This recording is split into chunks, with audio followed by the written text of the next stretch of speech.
could you explain what Batten's disease is?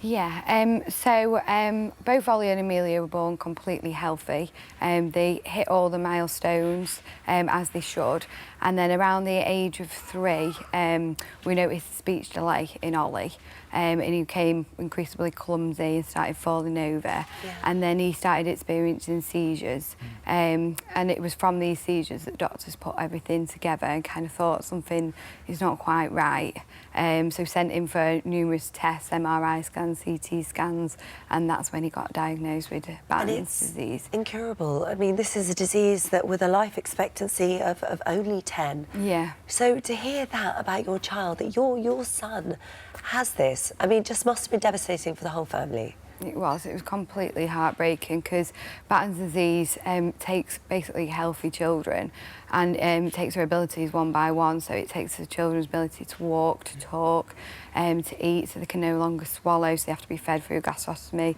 and it takes their sight, and ultimately it takes their life. Oh, I'm so sorry. So you, it's a genetic disorder. Yeah. So you had the rest of the family tested. Yeah. And thankfully your other 2 boys, Danny and Mickey, they're okay. Yeah. But Amelia also has it. Yeah. So it was about a month and a half after Ollie's diagnosis, we got the news that Amelia also had Batten's disease, and she was only 2 at the time, so she was just completely healthy. So what's the around. prognosis? What did the doctors say to you?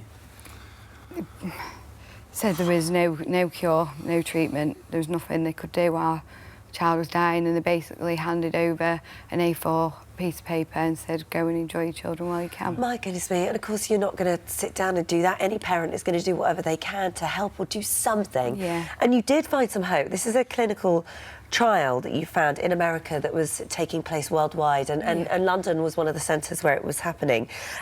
So what does it do? What does the trial do? What were they aiming to achieve? So basically, children with Batten's disease are lacking an enzyme inside their brain that gets rid of the rubbish. So the rubbish in Ollie and Amelia's brain is basically building up, right, and they can't get rid of it, which is why they're losing all their abilities. Okay. So this treatment is basically replacing that enzyme back into the brain. And they have to go how often do they have to go and get the treatment? Every 2 weeks. Every 2 weeks. It's very, very expensive, and so we're talking about it being £50 million per year. £500,000 per child per year, about 15 to 30 children with Batten's in the UK. So any pharmaceutical company, I suppose, is going to eventually say, this is too expensive for us to sustain. And so, you know, now it's up to your own health services to pay for this. Yeah. And that goes through NICE, who then decide whether or not it's viable for the NHS.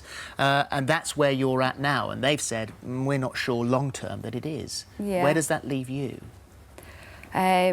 Well, we went to a meeting with NICE, so we witnessed all the evidence that was put forward to them, and they've agreed that it does work. You know, they agree they like the drug, it's safe to use, and it works short term. There's no evidence for the long-term data, which is what they're struggling to grasp, but with a new drug, it's going to take a while before you've built up that data long term. There can't be long term data. No. So the fear is, if they cut funding and they don't get the drug, what happens to your children?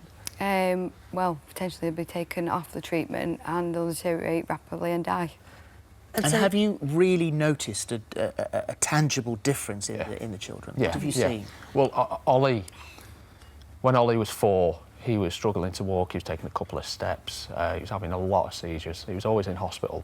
Whereas Amelia's at the same age now. She's having the treatment as well as Ollie. And she's had 1 seizure, that's all. She's running around, normal 4-year-old child. She goes to school, she's got all her friends. So the treatment it's amazing. So it's what it's doing. Symptoms, it's amazing. Yeah. She's actually progressing, Amelia is. Wow. She's learning new words. She's doing brilliant. So frustrating. So what do you do? I mean, you've got a petition, haven't you? And this is with change.org. You've got 50,000 signatures at the moment. What are you hoping? What can you do? Because you've got this date, haven't you? It's the 20th of March in order to prove. Yeah. So basically, we're just asking the public to get on board with us and like spread the awareness of this campaign. If you could sign the petition, that'd be great. It's on the Ollie's Army Facebook page or the BDFA website, and you can go straight there and just click, and it's really simple and quick to do. Yeah. And we're just hoping that we can gather enough more evidence and get everybody on board so we can go back to this meeting and get that decision overturned. And £500,000 per year per child, but what price do you put on Exactly, a that's child's life? exactly what I said. Absolutely. How much do you pay for extra time with your child? Extra years? We're not talking months, we're talking years. Yeah. What's the price of that? Yeah. Oh, you do everything you can. Yeah. I don't know which parent wouldn't. No, You do exactly the same as what you're doing.